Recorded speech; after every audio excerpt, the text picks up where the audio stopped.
Обезвожен звука, вода течет, не из автора, а читателя. Двуединый дух их двоих влечет из трехдверных шкур обывателя на 4D или дальше ввысь, и в спираль они вертикальную из полей с росой тихо поднялись, как котенок стопами мягкими. Мне во сне всегда приходил Христос, его стопы травы не трогали, но вставала я, от восторга Бог проходил средь полей дорогою.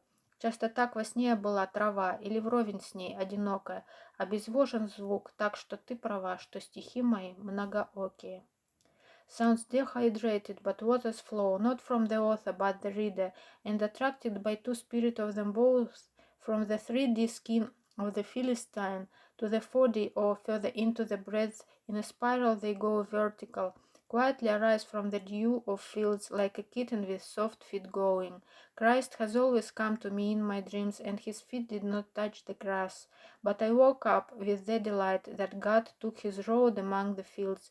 In my sleep myself I was often grass, or I laid on its level lonesome.